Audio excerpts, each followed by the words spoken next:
Iguodala to Curry, back to Iguodala, up for the layup. Oh, blocked by James. Ladies and gentlemen, Game 1 of the 2024 NBA Finals has just wrapped up, and we're here. You know, it's been a long season. The NBA Finals is finally here, and Game 1 just wrapped up, man. And honestly, I'm not going to lie to y'all. I'm watching this with 5 minutes left of the game because the Celtics are up 100-75. And this has been kind of a clear game all game. This has been a Celtics game all game from the very second it tipped off. The Celtics came out. They were energetic. They were making their shots. They were getting offensive rebounds. At first, I was like, maybe they're taking a little bit too much threes. I don't know how much they're going to sustain it. But they were knocking down their shots. I mean, this team shot 39, almost 40% from the three. They shot 48% from the field and 70% from the free throw line. If we look at Jason Tatum, he had 3 for 7. Al Horford was 2 for 5. Drew Holiday was 2 for 5. Derek White was 3 for 8. Jaylen Brown, 2 for 6. Sam Hauser, 2 for 2. KP, 2 for 4. The only person that had a really bad shooting night was Peyton Pritchard. He was 0 for 4. But at that point, they were up by a lot of points.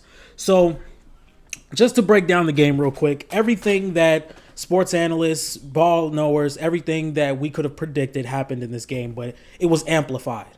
So what I'm saying is the gap defense, the zone defense that the Dallas Mavericks played could not work. I don't know if Jason Kidd plans on making an adjustment for Game 2, but I'm sure he will. They had a point in the second half around the third quarter where they came out, and there were some shots that was very, very, very hard to make for the Boston Celtics. If we just do a play-by-play of the third quarter, let's just look at it real quick.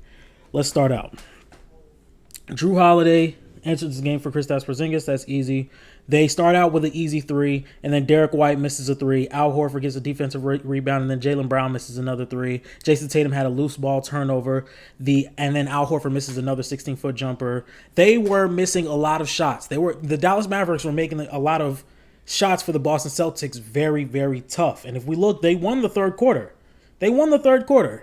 But they still went into the fourth quarter down 19 points. So I think this was the game for the Dallas Mavericks to see that you can't play the Thunder the same way you played the Boston Celtics, because I've seen a lot of people on YouTube, on Twitter, things like that saying, oh, the Dallas Mavericks have already seen a 5-out offense with a stretch big and Chet Holmgren. Chet Holmgren isn't the shooter that Kristaps Porzingis is. And the Boston Celtics don't have a Josh Giddey that you can help off of. They had to pick their poison, and then either way, every player shot well from 3, because when we look at it, everybody shot well from 3. I mean, I can't give you a better explanation. Jason Tatum, 3 for 7. Al Horford, 2 for 5. Drew Holiday, 2 for 5. Derek White, 3 for 8. Jaylen Brown, 2 for 6. And then it doesn't help that Kristaps Porzingis had 18 points at halftime. Kristaps Porzingis came back and looked like he didn't miss a day. He was getting every switch that he wanted. He was getting every bucket that he needed. Every big-time block. There was a block where Derrick Jones Jr. was running full speed to the cup. Kristaps Porzingis meets him at the rim and blocks the shot. I'm like, oh, this is about to bring the Dallas Mavericks momentum up because Derrick Jones Jr. is about to catch a body. We don't remember that Derrick Jones Jr. is one of the best dunkers in the league. So it looks like Kristaps Porzingis has not missed a step. And I chose the Dallas Mavericks to win Game 1. It was on the Lunch Table Sports podcast. It was in my previous video where I talked about the finals. I gave a finals preview. I thought the Dallas Mavericks were going to beat on the Celtics pretty bad in the first game. I thought they were, because the Celtics, I really brought into consideration that they have not seen a really good team. Kristaps Porzingis would have to find his way back into the team. He was going to be a little rusty, and he wasn't rusty at all. My main reason for taking Dallas Mavericks in Game 1 was Kristaps Porzingis being rusty. And I was wrong. Every sports analyst can admit when they're wrong. Every analyst can admit when they were wrong. It's part of the business. Now, let's talk about the Dallas Mavericks. The Dallas Mavericks, Luka Doncic had 30 points. He had 1 assist, 10 rebounds. Now, I covered this on the Lunch Table podcast, on the Lunch Table Sports podcast. Guys like Luka Doncic, guys like LeBron James, guys like Nikola Jokic, the 3 best offensive players in the league, you don't mind them having 30 points if they're going to give you 1 assist and 4 turnovers. It's like, okay, Luka, you can have your 35. What we're going to stop is we're going to stop the 8 to 12 assists that you're going to give any team a night. And that is what you dream of when you're a team playing those type of caliber players, those offensive gurus. Because in the end of the day, Nikola Jokic is at his best when his team is going. LeBron James is at his best when his team is going. Luka Doncic is at his best when his team is going. So when you see one assist for one of the greatest offensive engines that the game has ever seen, you take that as a win. No matter how good he played. I mean, he had 30 points, shot 12 for 26 from the field. That's right under 50%. That's a really good game. Kyrie Irving, 6 for 19 and 0 for 5 from 3. Not good. Not good. Not good. Kyrie Irving made a lot of tough shots, but that's the thing. They were tough shots. They were tough shots. You're gonna get those. You're gonna get that all game. You're gonna get that all game from Kyrie Irving. If they can generate tough shots for Kyrie Irving, it's gonna be a long series. It's gonna be a very long series. And then we look at the role players. I mean, PJ Washington shot 5 for 11, had 14 points, 0 for 3 from the field. Derrick Jones Jr. hit the first 3 of the game, I believe. I think the Celtics came out and Al Horford cut to the basket, got a dunk, and then Derrick Jones Jr. came down and hit a 3, and then Derek White came down and hit a 3, and then I think Luka had some mid-range fadeaway that made the game 5-5. So when Derrick Jones Jr. came out and hit that 3, I'm like, okay, Dallas is going to be rolling from 3.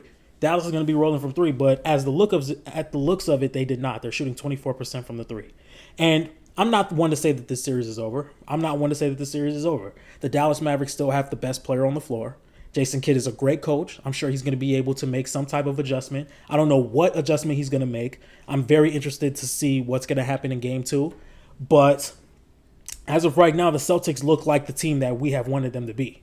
You know, Jaylen Brown, 22 points. All 5 of their starting 5 are in double figures. And then what helps is they have Kristaps Porzingis that adds 20 points off the bench, which I'm sure he's going to be starting in Game 2 because the performance that he gave, 20 points, 21 minutes with about 3 minutes left to play, phenomenal. If I'm the Boston Celtics, up 21, 3 minutes left to play, let Jordan Walsh get some minutes. I like what Jordan Walsh can be. I really like Jordan Walsh. Get him some minutes. Let him rock in the finals real quick. Give him a couple minutes. All right, let's talk about Jason Tatum. Jason Tatum, 16 points, 11 rebounds, 5 assists. He pretty much played the Game 1 game I was expecting. 7 3-pointers, shot 6 for 16. They played pretty good defense on Jason Tatum, in my opinion. They were cutting off lanes to the rim. They were playing some pretty good on-ball defense. There was some questionable 3-pointers from Jason Tatum, in my opinion. Like, there was a play he had early in the fourth quarter where Kyrie Irving was guarding him on the left wing, and he did a sidestep 3-pointer. And if you're Dallas, you live with that. And the best part about that is he had to swing it. And guys like Derek White, Jaylen Brown, Al Horford, Drew Holiday, they stepped up. This is guaranteed the best win Boston has had all year. And now they're 3 wins away from the NBA Finals. If you guys like this type of video, make sure you like, comment, and subscribe. And I'm out. Peace.